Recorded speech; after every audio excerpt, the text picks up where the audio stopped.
Berchtesgaden, and today we're going to do something very special. We're going to undertake Hitler's walk. Adolf Hitler, when he was here at his house at the Berchtesgaden, every morning would undertake this very peculiar walk. He would usually undertake it with someone who was perhaps a friend of his or part of his entourage. He would take this walk with his architect Albert Speer, or even with Himmler and others. And so join me for this journey. Where am I located? Just outside the Berchtesgaden, underneath Hotel zum Türken. And the destination for Hitler was the Moslanerkopf tea house. It was a tea house built by Roderich Fick, architect, in 1937 by the instruction of Martin Bormann. Let's have a look.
Going past the ruins here of the Unterwurf Lehrenhaus, Major Vatsmans House.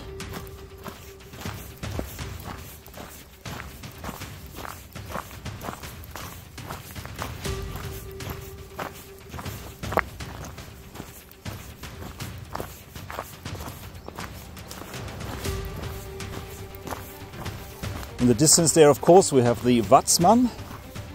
According to the local legends, the Vatsmans family, which I think they had 7 children. So there are 7 peaks. There's also a peak for the woman and a peak for the man, king and queen. And it's an ancient story about how they looked after Berchtesgaden and the surrounding area in ancient times.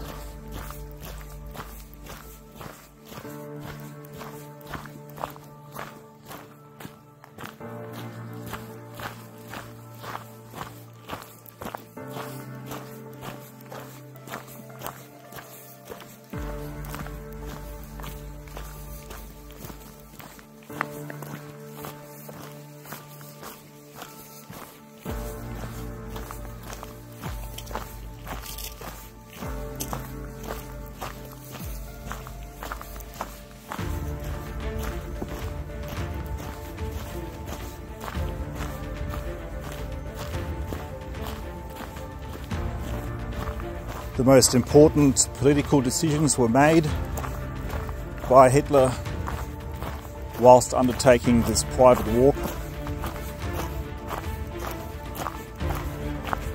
Decisions that would affect the whole of Europe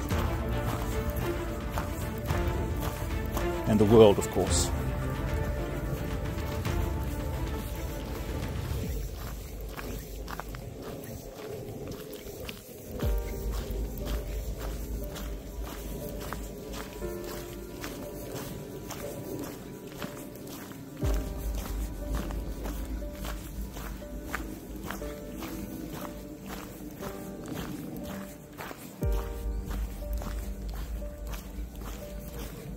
As seen in a previous episode of Klovekorn the Relic Hunter, to our right at the top there, is Vatsmans House.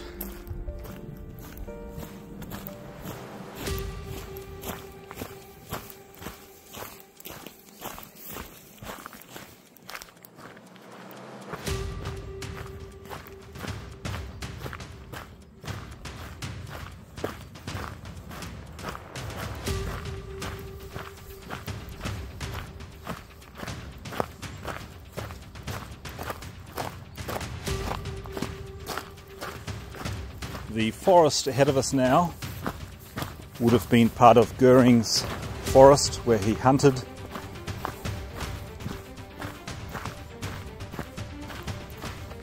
And below us these days we have a skiing area and a golf course.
Of course, this area was bombed very heavily, and from time to time one can spot very large bomb craters. Let's backtrack a bit here. This is one of those bomb craters. A bit hard to decipher, but it is there.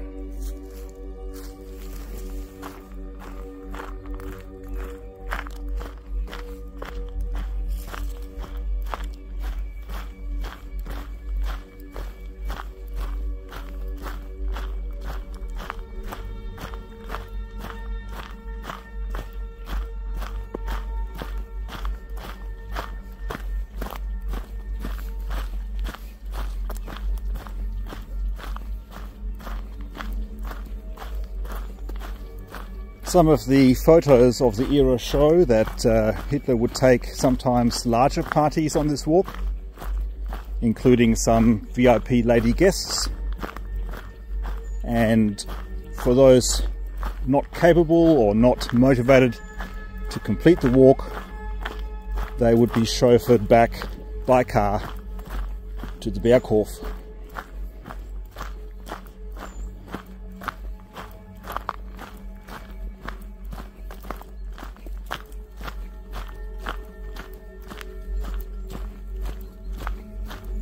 See here a bit of an intersection of different pathways. We keep to our left.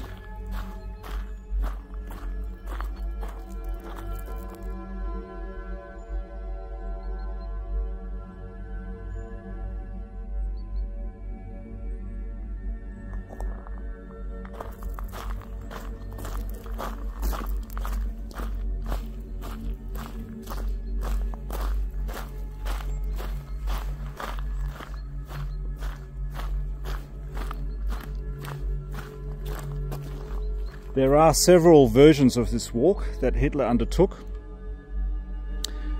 One of the more famous versions actually crosses the golf course.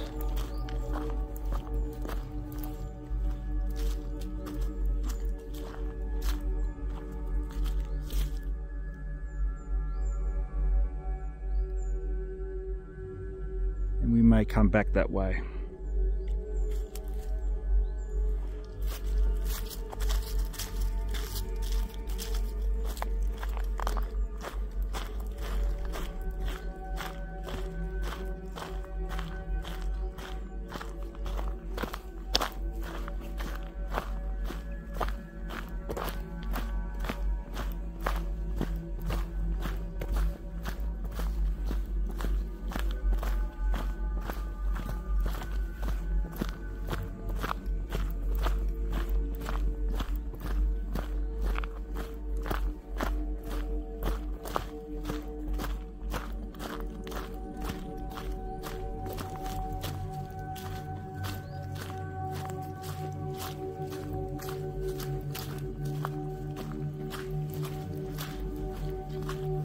This pathway, this walkway, of course, is not signposted in modern day Germany,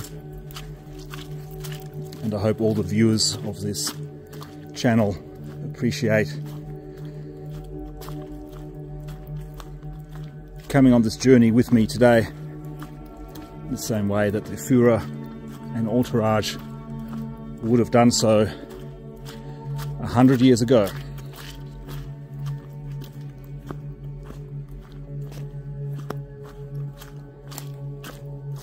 The Führer, of course, always took by his side his faithful German shepherd named Blondie.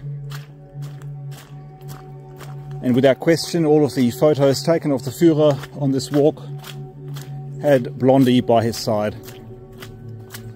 We know, of course, that Blondie died faithfully next to the Führer in the Berlin bunker, 30th of April 1945.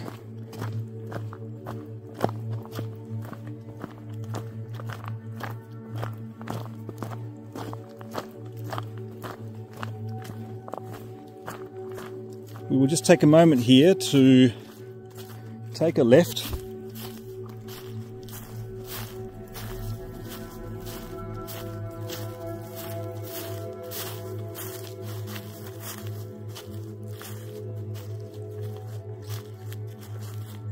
and from this spot the Berghof would already have been visible.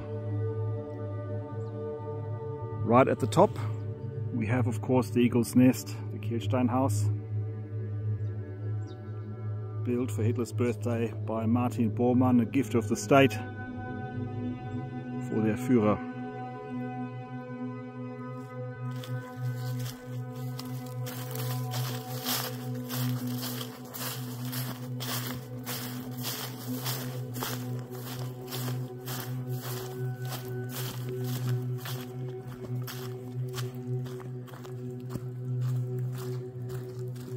We can see the path is not used a lot these days. It's virtually unknown, really.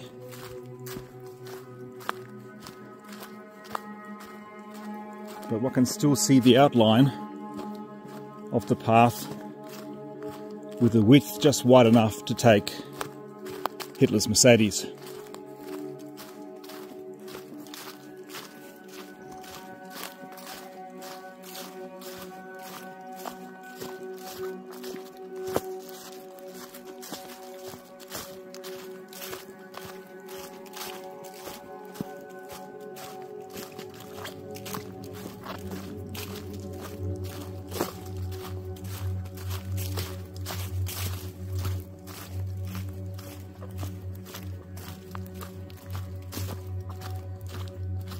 One can understand why the Führer took this walk. The vicinity from the Berghof, its convenience, but also its sheer beauty, meandering through the forests of Bavaria with vistas of the Alps.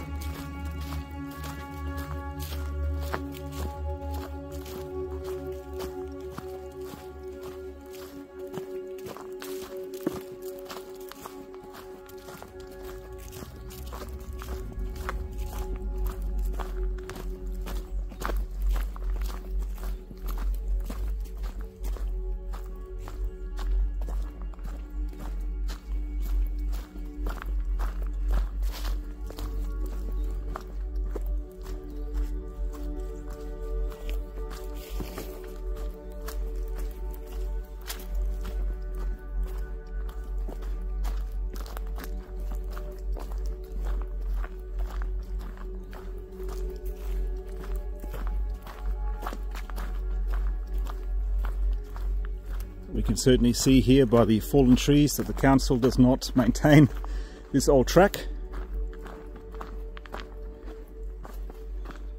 Nor would we expect it to.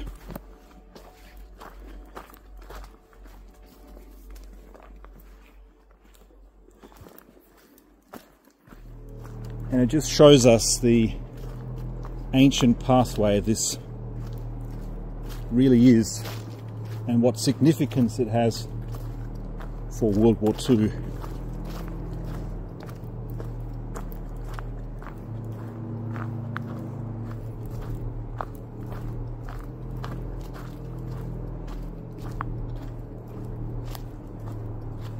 The destination for Adolf Hitler was, of course, the Muslaner Kopf tea house mentioned earlier. Hitler's favorite place to relax, unwind and have tea with his entourage. He also, of course, brought his wife Eva to the tea house. He did not like the grandeur of the Eagle's Nest. He preferred the more humble, much smaller, much quieter tea house at the end of this walk.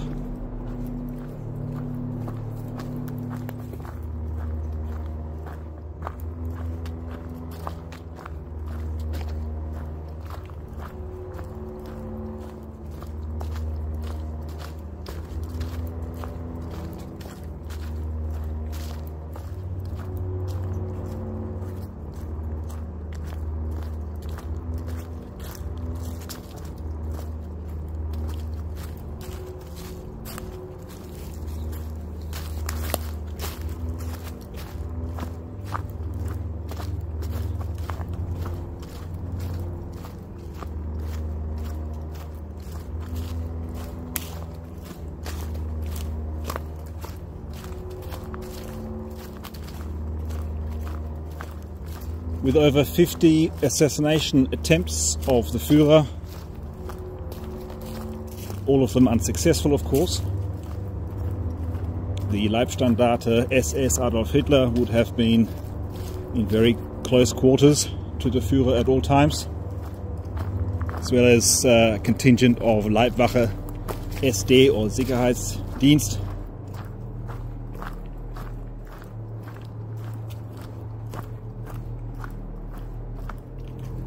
And there were in fact a number of organizations attached to the Führer and his personal safety. Hitler made sure that there was always a number of organizations vying for some influence, SA, SS, SD, so that no one body was all too powerful, nor could have a monopoly, and therefore threaten his power.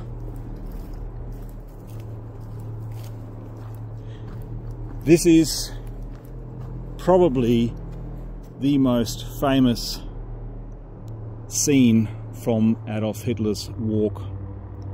Countless photos, and you can look them up on Google and other places, and history books show Hitler here. And the backdrop here very much visible, the Hotel zum Türken, now zum Türken, and to the right of that, of course, would have been the immense building of the Berghof, and again the Kehlstein House in a very imposing position at the top.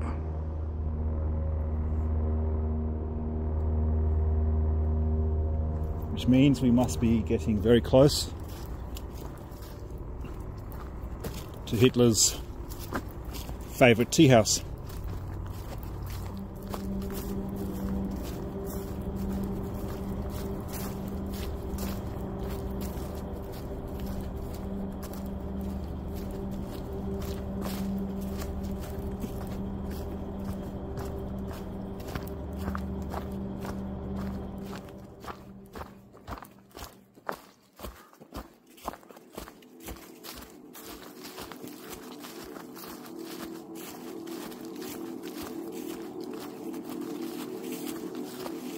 Now it's the year 2024. I've been to Berchtesgaden in excess of 15 times, and I've never had the opportunity to take this walk.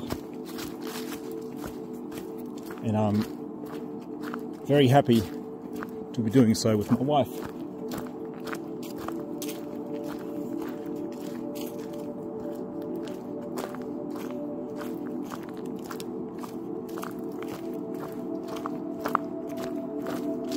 do you think, Jerusha?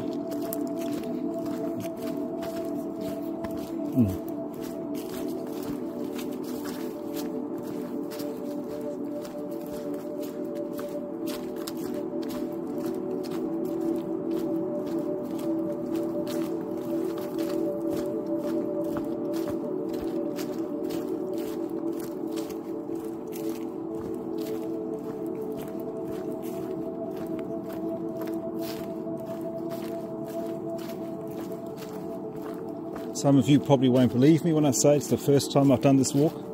How on earth would I know how to go down this path? It's looking at a lot of photos.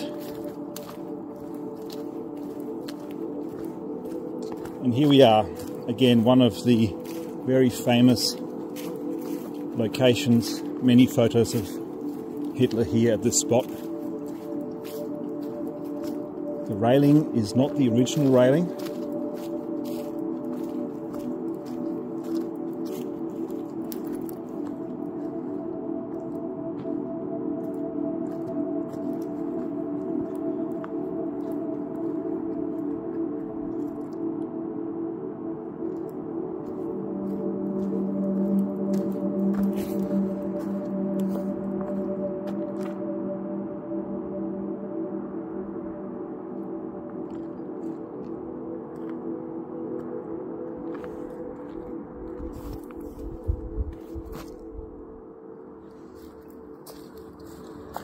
So I hope you've enjoyed the Adolf Hitler walk. We will have a look at the site of the Tear House in a moment, but let's just stand here and reflect on the significance of this walk.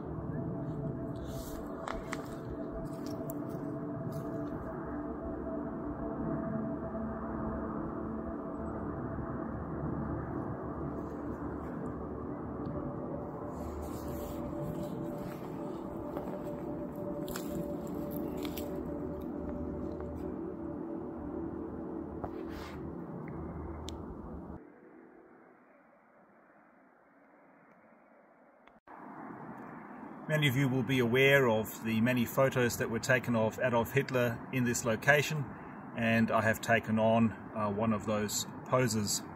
It's very interesting when you take photos and you try to recreate the scene. When you take a normal photo, the hills at the back are tiny. What you have to do to get the same effect is the photographer has to step all the way back and zoom in on the subject so that the mountains seem much larger. And you would only know this by undertaking that exercise yourself. So that tells us that the photographers of the Führer were wanting to make sure that he looked as dramatic as he possibly could in these propaganda photos. Now, directly opposite me is in fact, or was in fact, the Moslanderkopf Tear House, and it was destroyed by the Americans in 1951. And then there were still some ruins here, substantial ruins, and they were removed by the Germans in 2006. I find it extraordinary that there are statues of Sir Arthur Harris, Bomber Harris, someone who ordered the bombing of civilians in Dresden, that statues of Bomber Harris exist. However, a humble tea house at the bottom here had to be destroyed in 1951 by the Americans. Interesting. So let's have a look what's left of these ruins of Hitler's tea house. Well, directly behind me was the tea house, again opposite the viewing platform, and it was a very small affair with just enough room for a very large table around which there were a number of seats.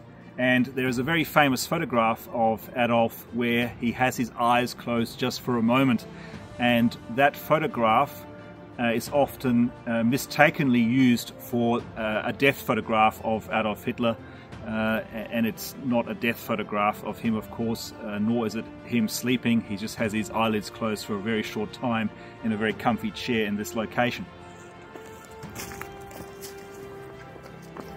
There were steps that would have led up to the tea house.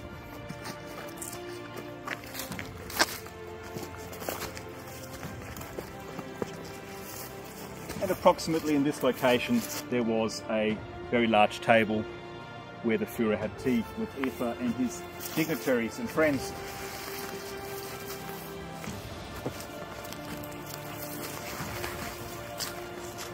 Where would be the kitchen area now roughly.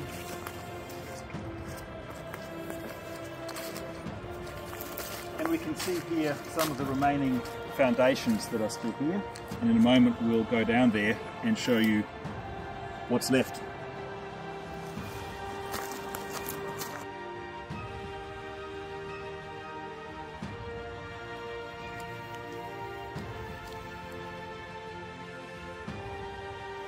You can see here by the size of these, this was a very substantial building, even though it was small. The way it was built was of the appropriate level of quality.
I mentioned earlier that there's an alternative way to get to the lookout, and that's this. Again, it's an ancient path.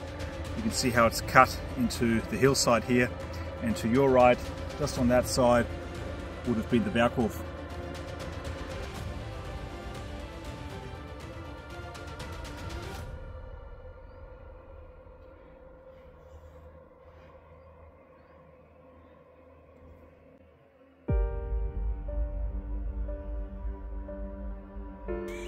Alright, that's another thing we've established.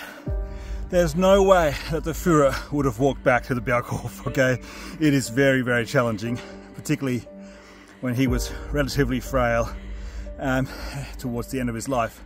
So I think this was also somewhat a propaganda victory for the Nazis. I think what happened is he walked downhill and then was chauffeur driven back up.